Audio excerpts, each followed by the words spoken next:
जय श्री राम दोस्तों। जरा सोचिए, जब आपके सामने कोई इंग्लिश बोलता है तो आप उसकी इंग्लिश समझ लेते हो, परंतु बोलते वक्त आपके मन में डाउट आ जाता है कि मैं जो बोलने वाला जो सेंटेंस हूं यह इंग्लिश ग्रामर के अनुसार सही है या गलत है। तो डर आपको यहाँ पर इंग्लिश का नहीं, डर है आपको इंग्लिश ग्रामर का। तो हम इसी डर को हटाने जा रहे हैं। कहा जाता है ना, डर के आगे जीत है। तो मैं भगत सिंह हाजिर हूं आपके सामने मास्टर क्लास इंग्लिश ग्रामर को लेकर। हम यहाँ पर पढ़ेंगे बेसिक से एडवांस लेवल की ग्रामर, जहां पर बिल्कुल भी रूल्स का कोई टेंशन नहीं लेना, नहीं पढ़ने का कोई प्रेशर लेना। यहाँ पर हम खेल खेल में ही पूरी इंग्लिश ग्रामर को कवर कर लेंगे।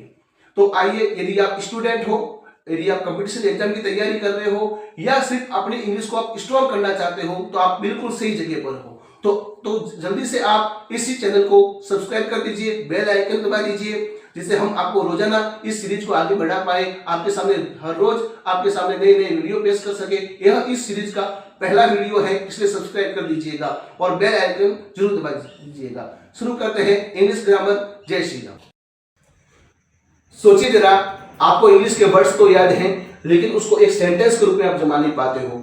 आप सेंटेंस के रूप में नहीं जमा पाओगे तो अपनी बात को किसी के सामने सही तरीके से रख नहीं पाओगे। आपके पास में प्रपोजल कितना भी अच्छा क्यों नहीं हो, आपका आइडिया कितना भी बेहतर क्यों नहीं हो, आप किसी कंपनी में जाते हो, संस्थान में जाते हो, अपने विचारों को सही तरीके से नहीं रख पाओगे तो क्या आपकी डिजाइन फुलफिल हो पाएगी?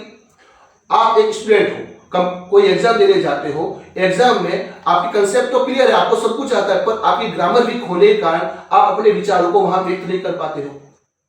तो इन सब का उत्तर हमारे पास में आता है कि हमको ग्रामर को क्या करना चाहिए, मजबूत करना चाहिए। ग्रामर मात्र रूल्स का रट्टा मारना नहीं होता। ग्रामर का मतलब होता है अपने विचारों को लोगों के सामने सही तरीके से, कॉन्फिडेंट तरीके से रखना होता है।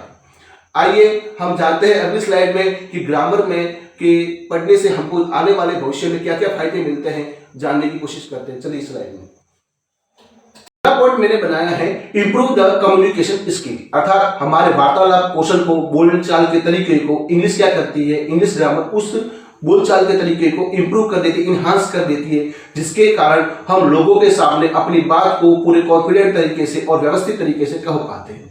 अगला पॉइंट बनाया है मैंने, क्रैक द कंपटीशन एग्जाम, अर्थात परीक्षा के लिए, किसी भी प्रकार की नौकरी वाली परीक्षा के लिए यह हमारी बहुत सहायता करती है अच्छे अंक प्राप्त करने में।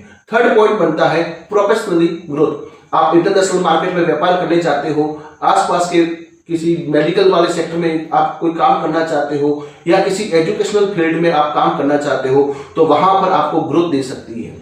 अब आपको कोई लेटर लिखते हो, इनहांस द राइटिंग स्किल, चौथा पॉइंट बना है। तो इसका मतलब ये होता है, आप लेटर लिखना चाहते हो, ईमेल लिखना चाहते हो, इंग्लिश में रिपोर्ट लिखना चाहते हो या इंग्लिश में लिखी हुई किसी भी बात को अच्छी तरह से समझना चाहते हो, तो उसको यह इंग्लिश ग्रामर हमारे सोचने समझने की शक्ति को क्या कर देती है, बढ़ा देती है। हम वाक्य को सही समय में सही तरीके से पढ़ना सीख जाते हैं।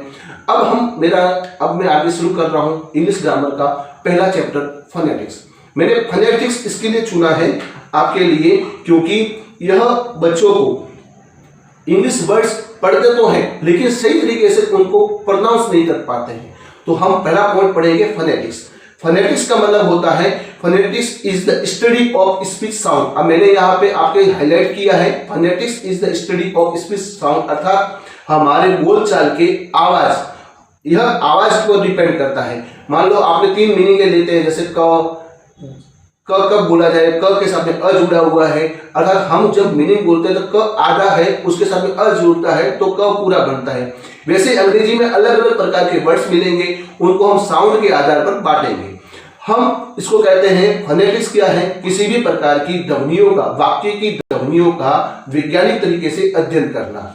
अगला पॉइंट बनता है, इसको बनाया किसने था, इसको ध्वनियों को बांटा है इंटरनेशनल फोनेटिक एसोसिएशन, जिसे कहा जाता है, संक्षेप में कहा जाता है IPA। हाँ, आप यदि किसी कंपटीशन एग्जाम दे रहे हो, आप कोई परीक्षा देने वाले हो, तो मैंने जो ये पॉइंट बनाए हैं वो आपके लिए बहुत उपयोगी है। चाहे सेकंड ग्रेड की एग्जाम दे रहे हो, फर्स्ट ग्रेड की दे रहे हो, रीड की दे रहे हो, तो आपके लिए टीचर एग्जाम जितनी भी होती है वहां के लिए ये सब पॉइंट महत्वपूर्ण सिद्ध होंगे। यह जो फोनेटिक्स का जो पॉइंट है वो दिया था इंटरनेशनल फोनेटिक एसोसिएशन यानी IPA ने दिया है। इसका निर्माण या इसकी स्थापना एस्टेब्लिशमेंट हुआ था 1886 में। इसके जो निर्माता, फाउंडर कहा जाता है पॉल पेसी को, जो कि फ्रेंच थे, और इनका जो कि भाषा विज्ञ थे। अगला इनका लोकेशन, यह जो संस्थान बना हुआ है आईपीए, वो आया हुआ है ओरिजिनली पेरिस में आया हुआ है, पेरिस है फ्रांस में, और अब ग्लोबली यानी इंटरनेशनल तरीके से पूरे विश्व में फैल चुका है। हम फोनेटिक साउंड को अगली स्लाइड में मैं बता रहा हूं, फोनेटिक साउंड को हम दो भागों में बांटते हैं। अब तक हमने पढ़ा था वोवेल साउंड 5 होते हैं, अब तक हमने पढ़ा था वोवेल 5 होते हैं, कंसोनेंट 21 होते हैं। परंतु अब साउंड पर जाते हैं तो आईपीए ने वो साउंडों की कुल खोज की है 44, यानी कि वोवेल साउंड आईपीए के अनुसार वोवेल साउंड होते हैं 20 और कंसोनेंट साउंड होते हैं 24। टोटल फोनेटिक साउंड हो गए 44। आप यदि जोड़ोगे तो अंग्रेजी जो ध्वनियां है वो होती है वोवेल प्लस कंसोनेंट मिलाकर 44, 20 वोवेल्स और 24 कंसोनेंट। हाँ, हमको ये बातें देखनी है कि हमको ध्वनियों पे जाना है।